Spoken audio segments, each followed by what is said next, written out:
इस वक्त की बड़ी खबर आपको बता दें, सिलकेरा टनल तक एनडीआरएफ की टीम अंदर पहुंची। एनडीआरएफ की टीम टनल के अंदर मौजूद है। मजदूरों के रेस्क्यू का काम तेजी से चल रहा है। सिलकेरा टनल में रेस्क्यू ऑपरेशन तेज हो गया है। लगातार हम आपको तस्वीरें बता रहे हैं, लगातार हर अपडेट आप तक पहुंचा रहे हैं। और देखिए किस तरीके से टनल के अंदर एनडीआरएफ की टीम, उसकी जो नफरी है वो बढ़ा दी गई है। मजदूरों के रेस्क्यू के लिए कवायद तेज चल रही है, क्योंकि अब महज चंद मीटर का फासला बचा है। उत्तरकाशी में 41 बेड का अस्पताल भी तैयार रखा गया है और चिन्याली सौड़ में यह अस्पताल तैयार किया गया है। इसके साथ साथ जो तमाम मेडिकल टीमें हैं, हम तस्वीरों में भी आपको दिखा रहे हैं किस तरीके से एम्बुलेंसेज वहां पर तैयार रखी गई हैं। साथ ही जो मेडिकल अटेंशन के लिए जरूरी चीजें हैं वो वहां पर मुहैया कराई गई हैं। देखिए ये वो अस्पताल है जिसे तैयार रखा गया है। इन 41 मजदूरों को अगर किसी तरीके के मेडिकल अटेंशन की जरूरत होती है तो उन्हें सबसे पहले यहीं लाया जाएगा। ये नजदीकी अस्पताल है जिसे तैयार किया गया है केवल इसी अभियान के लिए, और तमाम तैयारियां मुकम्मल की गई हैं, क्योंकि जैसे ही ये बाहर आते हैं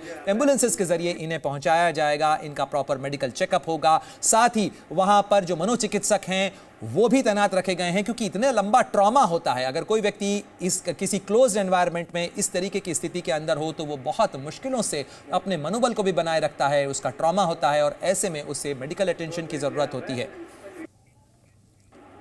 और ये हॉस्पिटल तैयार रखा गया है। एक बार फिर मैं रुख करना चाहूंगा, पीके मिश्रा जी हमारे साथ लगातार जुड़े हुए हैं। सर, ये जो मेडिकल अटेंशन की तैयारी होती है ऐसे में, जबकि एक्सट्रैक्शन होता है, ऐसे में किसी ट्रॉमा की सिचुएशन से किसी व्यक्ति को निकाल के लाया जाता है, मेडिकल अटेंशन में सो पहली प्रायोरिटी होती है, जैसा आपने कहा कि मेडिकल टीम भी जो ट्रेंड है एनडीआरएफ के पर्सनल वो जाएंगे, वो सबसे पहले उनको अटेंड करेंगे। लेकिन उसके बाद बाहर लाने के बाद जो मेडिकल अटेंशन की तैयारी होती है वो किस तरीके से की जाती है, क्या प्रायोरिटी होती है?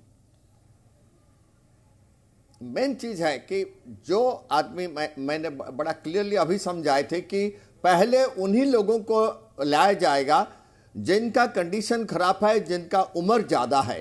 तो वो जब आप देखेंगे इतने पाइप के अंदर से ब्रीदिंग apparatus के साथ वो निकलेंगे डेफिनेट, और उनका मनोबल भी देखो 11 दिन हो चुका है।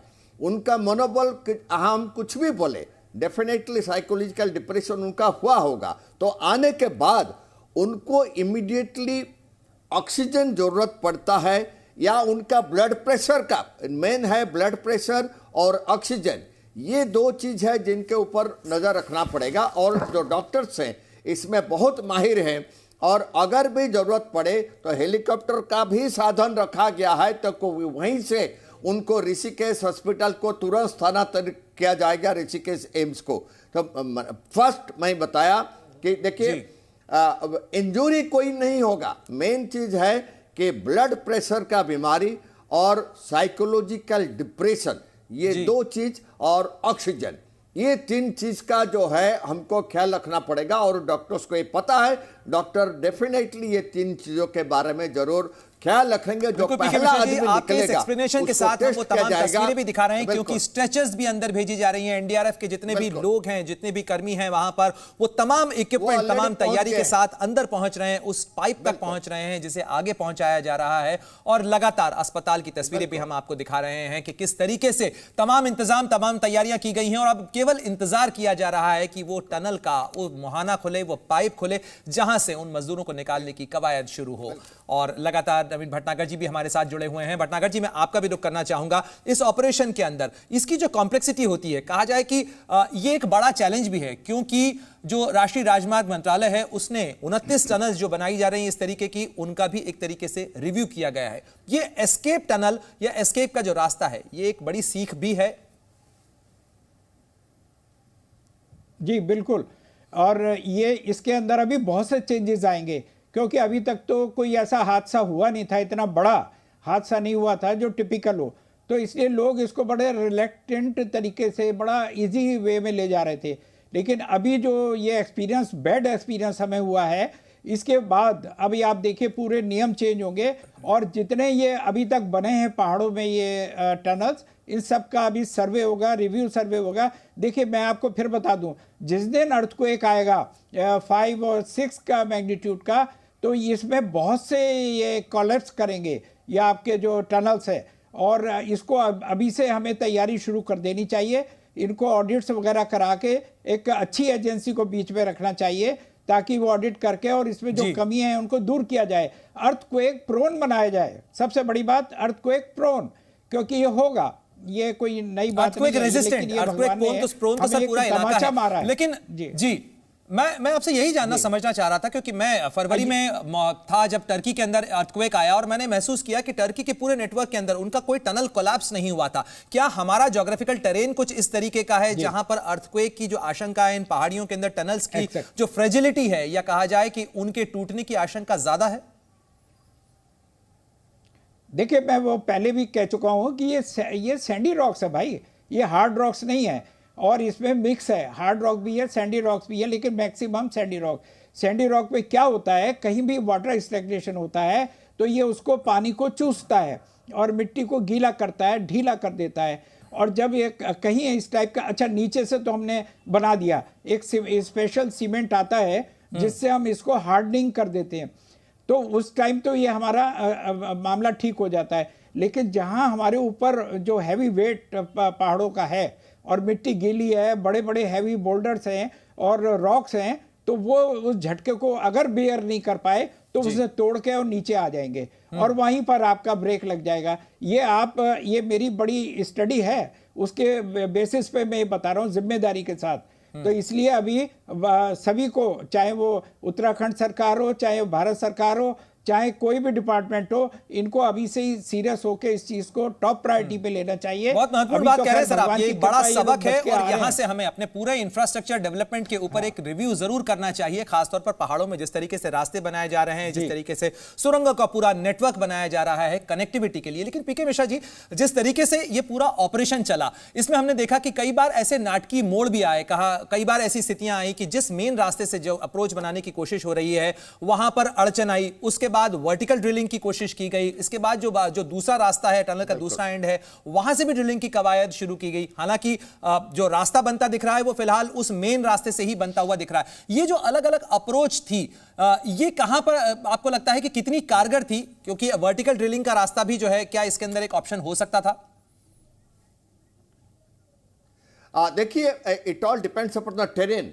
ये टेरेन जो है, आप देखिए अभी तपोवन का टनल का इंसिडेंट हुआ था, तो अभी मैं सुन रहा था हमारा नवीन जी को कि अर्थक्वेक अगर होगा तो इस टनल में क्या हो सकता है, क्योंकि हमारा हिमालयन रेंज जो है ये अर्थक्वेक प्रोन है।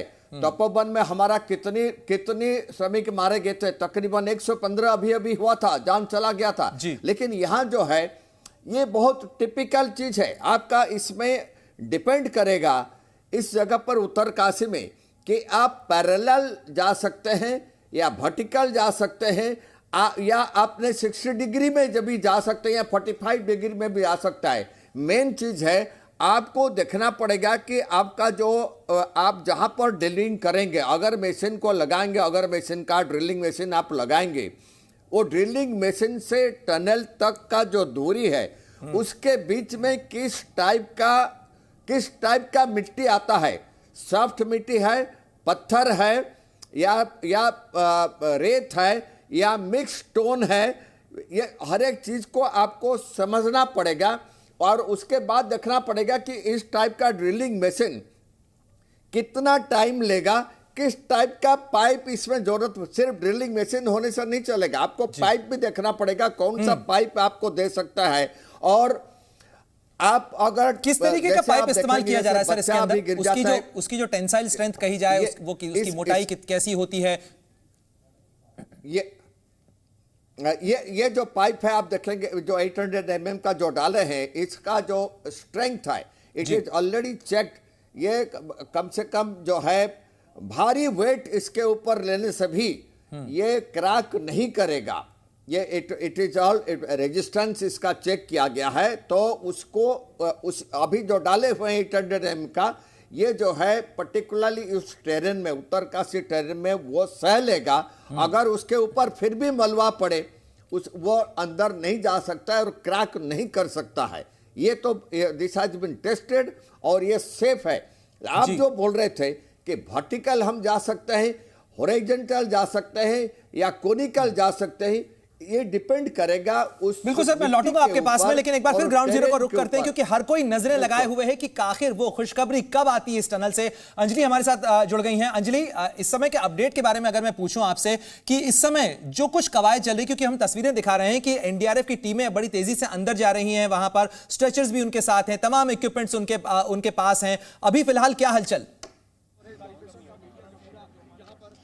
जी देखिए, बिल्कुल आपको तस्वीरें हमने दिखाई थी कि किस तरह से एनडीआरएफ की जो टीम है वो अंदर गई अपने ब्रीदिंग एपरेटस लेकर, और इसके साथ ही यहाँ पर जो अंदर अभी थोड़ी देर पहले वेल्डिंग का काम भी किया जा रहा था, यानी हम ये मान के चल रहे हैं कि पाइप्स जो हैं वो तकरीबन अब अंदर जाने की प्रक्रिया जो है वो पूरी हो जाएगी कुछ और घंटों में। और इस बीच में जो परिवार के लोग हैं हम उनसे भी आपकी बात करा रहे हैं। इंतज़ार कितना लंबा हो रहा है इंद्रजीत जी, अब ये बताइए। ये तो बहुत धीरे धीरे बढ़ते जा रहा है समय, लेकिन फिर भी खुशी है कि आज शायद कंप्लीट हो जाएगा ऑपरेशन, तो इस खुशी तो है कि आज।